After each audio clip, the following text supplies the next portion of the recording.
sanad dugsiyeedkani 2012 ayaa jaamacaddu waxay wada dadaalo ballaadhan oo ay ugu diyaar garoobayso waxbarashada sanadkani 2012 ee tirsiga dalka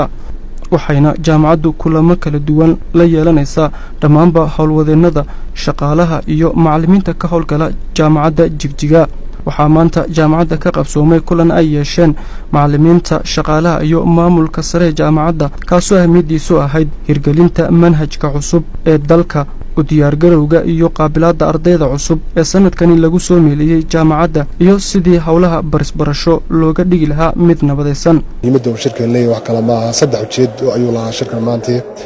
wax la yiraahdo peaceful learning and teaching wax yiraahdo geed socodkan sanadkan ku hogaamin doono jaamacadda hadii la yiraahdo si nabadgelyo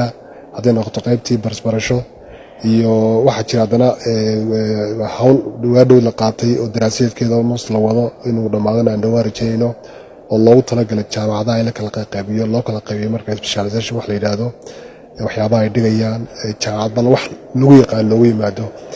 taana daraasaad baa la wadaa almost wuxuu aad moodaan hadda koor labadii bilood oo dambeeyay marka wax loo soo diray waan ku jawaabi jirnay marka qaarkiinta loo yeeray baanu wasaaradda sayniska iyo tacliinta sare inta badan hawlaha waday taana waxaa la rajeynayaa mustaqbalka dhow hadii la yiraahdo jaamacadaha in la kala qaybiyo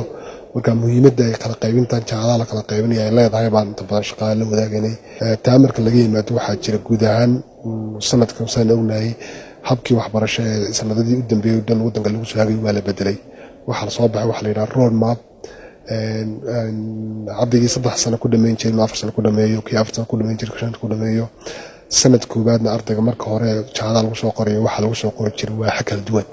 لكن تيبا جودها مش كبعضي لما واقعيهم بأرضك الله قصار يا مرك شعار الوساقري سد وسي سر وقلا natural science وحلي هذا social science أرضك مركه سنة كوباد أرضك شعار الوساقري مركه وحنا نقول يا سنة كان mid dhammaan ardayda jaamacadda dhigato oo dhan laba loo kala qaybinayo laakiin sida hadda ka hor aan kala qaybin jirin sanad koowaad weeyaan waa qayb dhinac isku raacsan natural science qaybna waxa dhinac isku raacsan wixii loo jiro social science marka kuwa social science oo dhammaantood waxay dhiganayaan maadooyin isku wada mid ah way dhammaantood ka wada mid yihiin kuwa social science oo kale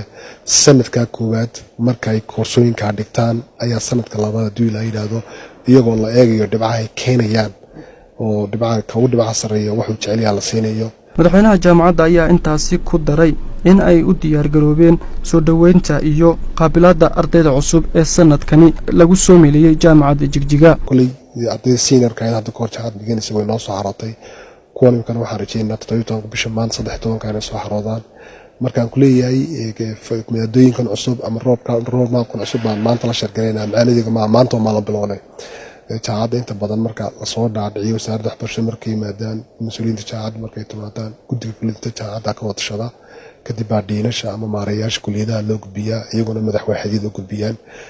macallimiinta waqtiga joogtayna marka waa la wadaagay laakiin kuwa badan maadaama waqtiga wadaagin ayna joogin baa imka iyagana la wadaagay inkastay ka warhayeen inta badan madaxweynaha ay email u sheegayn jireen haddana waxaas laayeen maadaama dad maqnaa maadaama waqtiga jireen bal iyaguna fikrada ay ka qabaan kulankani oo maalinta bari ahna sii socon doona ayaa waxa ka soo qayb gali doona hogaaminta ugu sareysa dawladda deegaanka Soomaalida culimaa diinka odayaal dhaqameedka iyo xubnaha bahwadaagta la ah jaamacadda Jigjiga ugu dambeyntiina jaamacadda Jigjiga ayaa waxa wax ka barta arday ka badan 17,000